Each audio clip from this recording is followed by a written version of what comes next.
बरेली नगर निगम के ward number 53 रोहली टोला से Samajwadi party के संभावित प्रत्याशी आरिफ उर्फ राजा प्रॉपर्टी डीलर से आज हमारे संवाददाता ने उनके कार्यालय पर मुलाकात कर खास बातचीत की।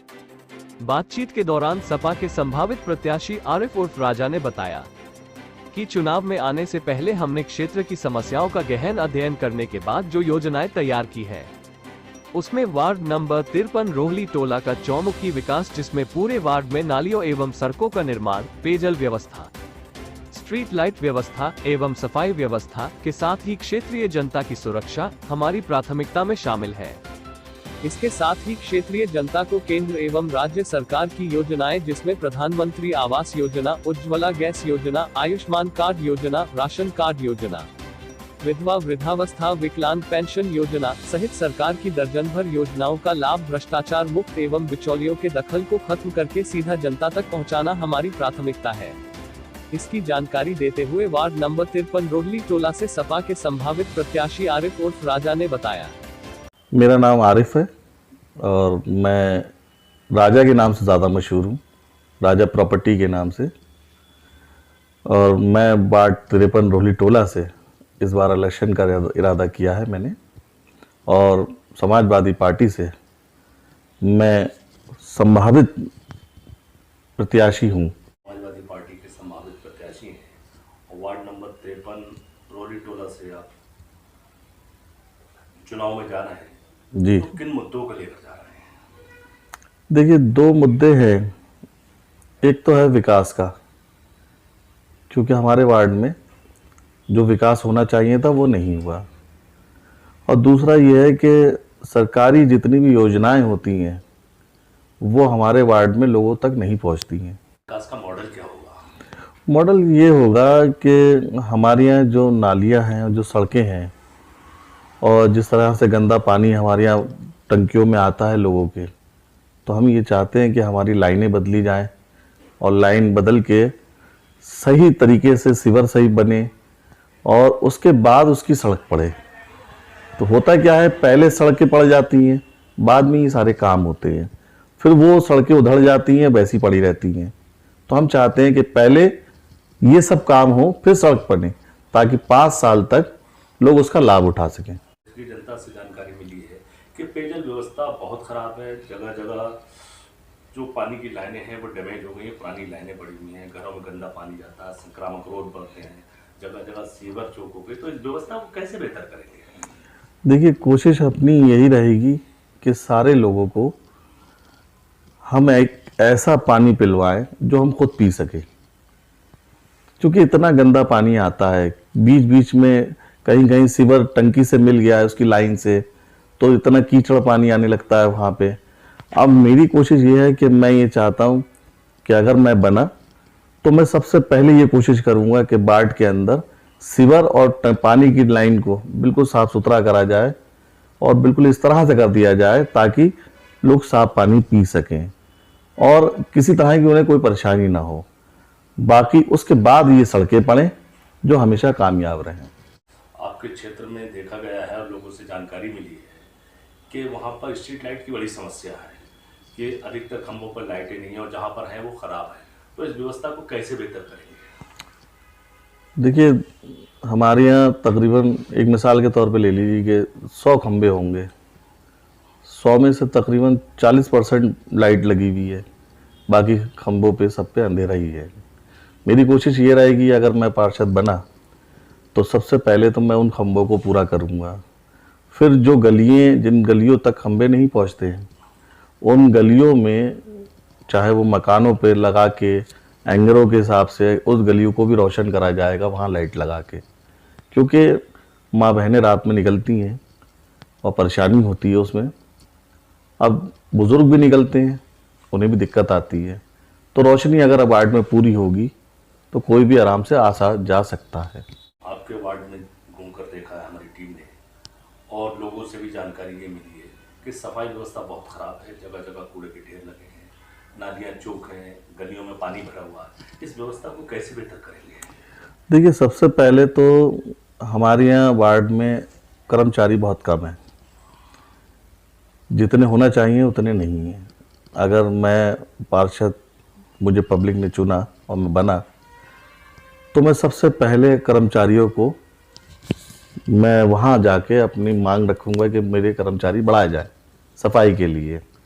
फिर दूसरी चीज़ ये है कि जब कर्मचारी हमारे पास आ जाएंगे तो हम अपने वार्ड को 4 हिस्सों में बांटेंगे और वहाँ के जिस जिस टुकड़े को हम देंगे और 2 कर्मचारी वहाँ लगाएंगे और 2 मेन लोगों को वहाँ पे रखा जाएगा। उनकी जिम्मेदारी दी जाएगी उसी जगह के रहने वालों को, ताकि वो ये बता सके कि यहाँ पे ये काम हो रहा है या नहीं हो रहा है। इस तरीके से हमारा 4 भागों में वार्ड पूरा बटेगा। दूसरा, जिस तरह से इस तरह डेंगू है, बीमारियां फैल रही हैं और गंदगी है, इसमें हम दवाइयों का काम करेंगे। वहाँ दवाई छिड़कवाएंगे सब जगह पे। नालियाँ हमारी यहाँ भरी रहती हैं, इन्हें रेगुलर साफ करवाई जाएंगी। ये सारे कार्य पूरे होंगे। एक खास जानकारी आपसे और चाहेंगे कि जैसा कि बड़ा असुरक्षित क्षेत्र है आपका, क्योंकि अंधेरे की वजह से वहाँ पर अक्सर और बेशतर कभी कभी घटनाएं हो जाती हैं, तो सुरक्षा की दृष्टि से आप क्या व्यवस्था करेंगे? देखिए, हमारे यहाँ लमसम 2 शादी हॉल तो है जो हमारे वार्ड में आते हैं। तीसरा एक दूसरे वार्ड में आता है, वो भी हमारे करीब ही है बिल्कुल। तो यहाँ पे तकरीबन साल भर में 100-150 शादियाँ तो होती हैं, जिसमें रात की ज़्यादातर होती हैं। उसमें महिलाएं भी आती हैं, सभी आती हैं। तो हमारे जहन में ये आया कि अगर हम कामयाब होते हैं तो वहाँ सीसीटीवी कैमरे हर जगहों पे लगवाए जाएंगे, सब खंभों पे, ताकि पुलिस प्रशासन को भी उसमें मदद मिलेगी और जिनके साथ कोई भी दुरुपयोग होगा उनको भी उसमें मदद मिलेगी, पहचाना जाएगा वो बंदा कौन है कौन नहीं है। तो ये मेरा एक सोच है कि मैं कैमरे ज़रूर लगवाऊँ। जैसे कि दूसरा मुद्दा है आपका सरकारी योजनाओं का लाभ सीधे जनता तक पहुंचाना। जी। तो सरकारी योजनाओं में प्रधानमंत्री की ड्रीम योजना है प्रधानमंत्री आवास योजना। जी। इस योजना के तहत 2.5 लाख रुपए उन लोगों को दिए जाते हैं जो पात्रता की श्रेणी जाते हैं। जी जी। ऐसे कितने लोग हैं जिनको इस योजना का लाभ मिल चुका है और इस योजना को किस तरह आप गरीबों तक पहुंचाएंगे? देखिए, हमारे वार्ड के अंदर 50 से 40% लोग हैं ऐसे लोग जिनको इनकी बहुत ज़रूरत है इस स्कीम की, जिन्हें नहीं मिल पाई, उन तक नहीं पहुंच पाई। छप्पर में रह रहे हैं वो लोग, कपड़ाइलों में रह रहे हैं, खाली प्लाट है, बनाने के लिए पैसा नहीं है उनके पास। और हमारे वार्ड में सिर्फ 2-4% ही लोगों को मिल पाया ये, बाकी सब महरूम रह गए। तो मेरी कोशिश ये रहेगी कि मैं इन सब के लिए इस योजनाओं को उन तक पहुंचाऊं। अब ये पहुंचाना कैसे है, इसके लिए मुझे एक ऑफिस बनाना है अपने वार्ड में। मैं वहाँ पे एक ऑफिस खोलूँगा, उसमें उनकी सारी सुविधाओं के लिए, ये नहीं सारी सुविधाओं के लिए, हर सुनवाई, हर ज़रूरत जो एक मेंबर से जुड़ी होती है, जो मेंबर कर सकता है, वो मैं पूरी करूँगा उनके लिए। प्रधानमंत्री की एक और ड्रीम योजना है, वो योजना है आयुष्मान कार्ड योजना, जिसके अंतर्गत 5 लाख तक का गरीब परिवारों को पूरे देश में कहीं भी वो इलाज कराने फ्री सुविधा है, उसका जी, पैसा जी। सरकार अदा करती है। जी। तो इस योजना का लाभ कितने प्रतिशत लोगों को आपके यहाँ मिला है और किस तरीके से आप लोगों को इसका लाभ दिलवाएंगे? देखिए, इसका लाभ हमारे वार्ड में नहीं मिला है। मुश्किल से अगर मिला होगा 2-4 लोगों को मिला हो, वरना किसी को भी नहीं मिला है। और हमारे वार्ड में जैसे मैंने आप पहले बताया आपको कि 40-50% लोग ऐसे हैं जिनको इसकी ज़रूरत है, जो इलाज नहीं करा सकते, उनको ये बहुत ज़रूरी चाहिए। तो मैं अगर पार्षद बना तो मैं सबसे पहले इसका सर्वे करूँगा और जिसको जायज़ लगेगा कि हाँ ये बिल्कुल बहुत ही माजूर हैं और इनको इसकी ज़रूरत है, तो मैं उनके लिए पूरी कोशिश करूँगा कि आयुष्मान कार्ड उनके लिए बनवाया जाए। जैसे कि प्रधानमंत्री की एक और योजना है और ख़ासतौर से महिलाओं के लिए, जी जी। जिसमें जिसे उज्ज्वला गैस योजना का नाम दिया गया है, और इस योजना के तहत गरीब परिवार के लोगों को जिनके यहाँ गैस सिलेंडर और चूल्हा नहीं है, उनको एक चूल्हा एक गैस सिलेंडर फ्री दिया जाता है। कितने लोग ऐसे होंगे, कितने परिवार ऐसे होंगे जिनको इस योजना का लाभ मिला है? देखिए, इसमें भी वही हाल है कि 25-30% लोग आज भी वैसे ही हैं जो लकड़ी ले जाते हैं। मेरे घर के बराबर में ही टाल है, उसमें से लोग लकड़ियाँ ले जाते हैं और लोग अपना चूल्हा जलाते हैं, रोटी पकाते हैं। तो उन तक ये सुविधा कभी पहुंची नहीं, ना उन्हें मिली है।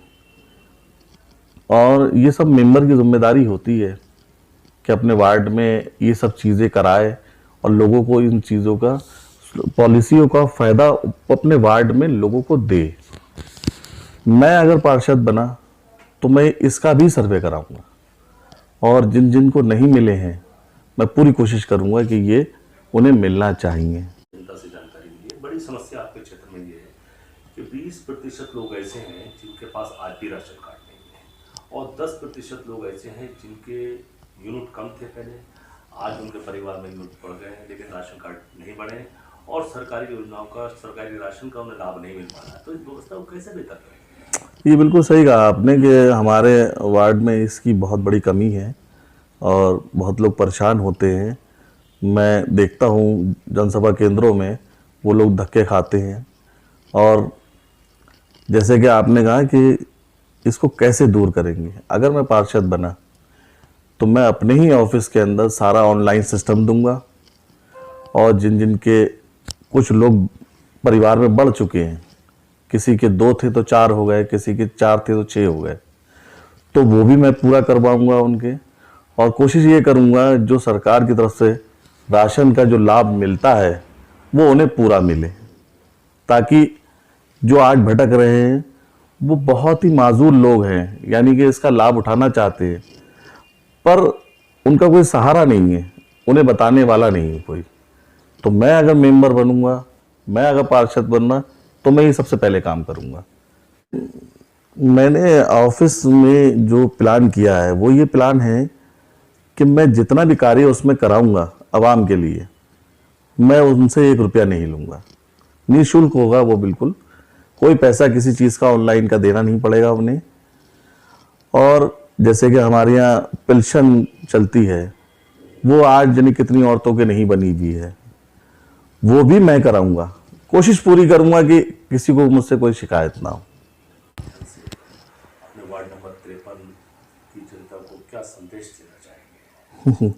देखिए, मेरी हैसियत नहीं मैं अपने वार्ड वालों को किसी तरह भी संदेश दूं। वो मेरा एक परिवार है और वहाँ पे जो लोग रहते हैं वो बहुत ही अच्छे लोग हैं। बुजुर्ग जो हैं छोटों को प्यार करते हैं, तो ऐसी जगह पे मैं उनको संदेश कैसे दे सकता हूँ। मैं उनका खादिम हूँ। अगर उन्होंने मुझे चुना तो जो वादे मैंने अभी बताए आपके चैनल के माध्यम से, मैं पूरी ताकत लगा दूंगा उसको पूरा करने में।